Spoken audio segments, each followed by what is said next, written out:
Hello and welcome to my workshop. Today I am going to talk to you a little bit about my Fatbike. I had one trip with my Fatbike this winter before it broke. My rear hub ended up in a couple of pieces, as you can see here. The reason I suspect was that the whole thing is a bit too weak. So I contacted the dealer, and the dealer said, well, we have to look into it. And the result is that this wheel has been replaced with a new one. It's worth mentioning that I've had this issue before. So this is the second time that the rear hub actually explodes, or I'm not sure, implodes maybe. So the main issue is actually these small ratchets. They are designed in a little bit too weak, so they are breaking and they are slipping on the surfaces down here. I'm not sure if you can see it, but inside the hub here there are small tabs where the wheel is supposed to, or where the ratchets are supposed to connect and take the wheel with them as you pedal. When these small units here break, that's not longer possible. I'm not sure if you can see that either, but there is a damage on these ones here. The result was that the whole thing actually were free spinning in both directions, and so the story goes. Today I am going to disassemble everything on the wheel, on the old wheel, and I'm going to move it over to the new one.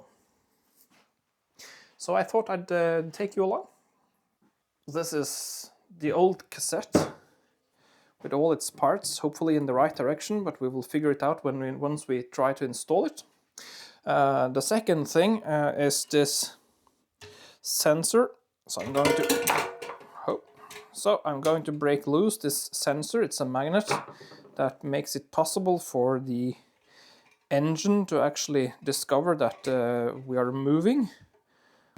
So I'm going to loosen all of these 6 bolts and take off the disc here. That was the brake disc, or the rotor. And then we are left with the final thing, and that is to get the rubber off the rim. Okay. So let's have a look, let's have a try. What I think I'm going to do first is I'm going to push the wheel off and see if it's possible. Doesn't seem to be the easy way. Let's take it to the floor and see if it's possible to actually stample it off. There we go. Yes, it seems to be moving off. That's good. Let's now see if it's necessary to be even more. No, it seems to be actually coming quite easy off the rim, or off the bead. That's a good thing. Let's see if it's easier to take the other side now when the first one is off. No.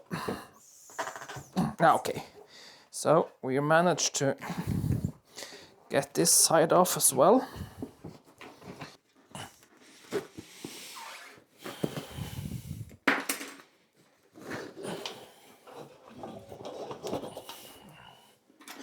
Okay. With some brute force, I actually managed to get the first bead off the edge. And then let's see if it's possible to get the inside, or the inner tube out here.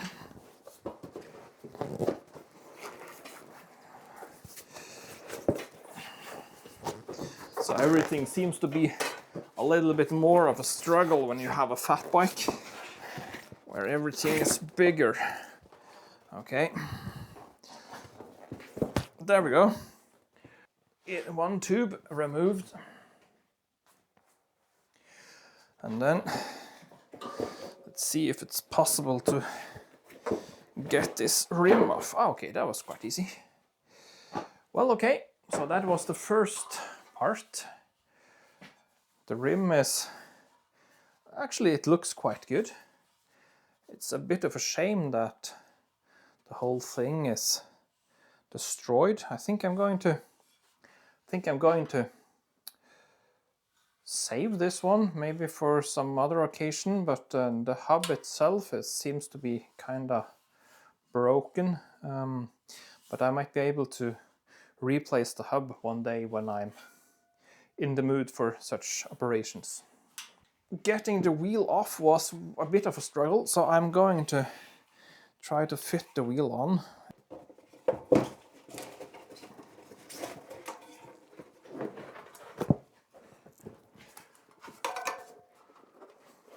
Okay, so the first operation was successful. One of the things that I don't agree with myself on is, should I put the logo on the tire together with the logo on the rim, or should I put the logo on the tire together with the valve hole? What do you think? Comment below. I think I'm going to put the logo together this time.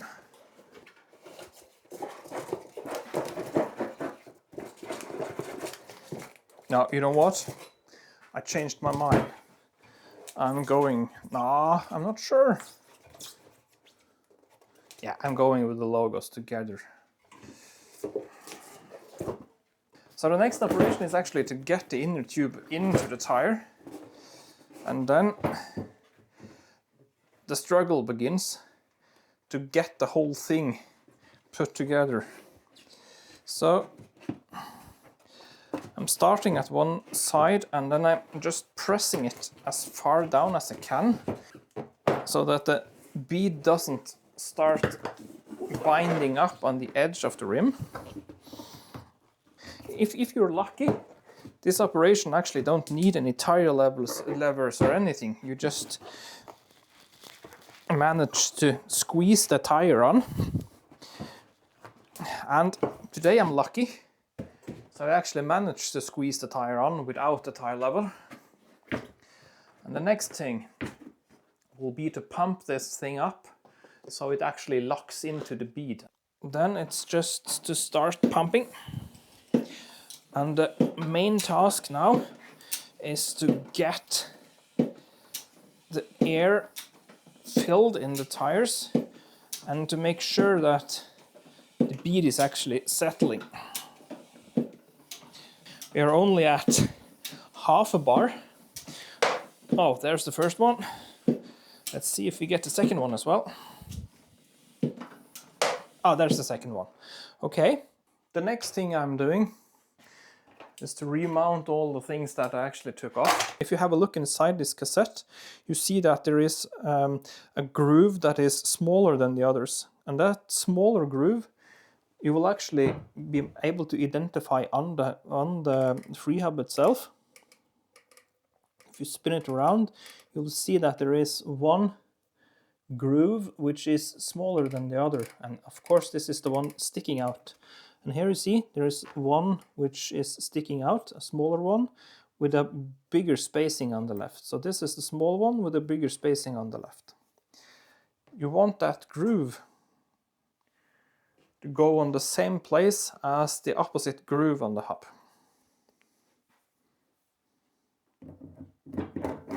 There we go.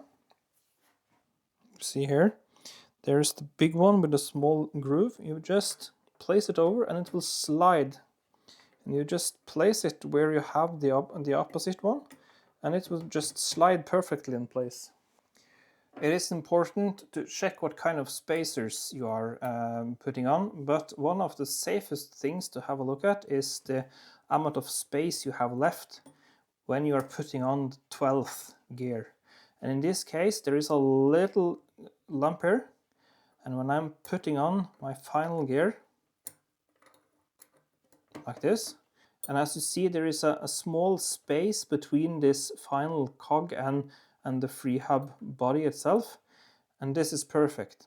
If you end up with this little cog too high, so it's free spinning, you have too many spacers. The next thing is to actually put in place the locking ring, and for this you will need a special tool. You can of course spend a lot of money on these tools. I've just bought a cheap edition from one of the local stores, and what you're looking for is just to tighten this up so it doesn't get loose again. The next operation is to get the rotor on, and as you can see now, if I had any incidents mounting the gear side, it would actually have dropped oil or grease down to this area, and that's exactly what I don't want. So when I'm mounting the rotor now, you can see that this is the final thing I'm doing, and there will be no problems dropping anything down on the rotor itself. So first off, you will just want to put these bolts in slightly. Don't over tighten them, or don't tighten them at all, just move them in. The reason for this is that you would like to tighten them in a pattern. Tightening one, jumping over one. And then when I've done that pattern for 2 rounds, I move one, and then I do the same thing, tightening one, moving over one. And doing this will actually lead you into having a centered disc. So, final assembly of the back wheel, trying to get it semi-tight in the first place. Don't want to over tighten this either, because once you want this loose again, it's impossible to get it loose.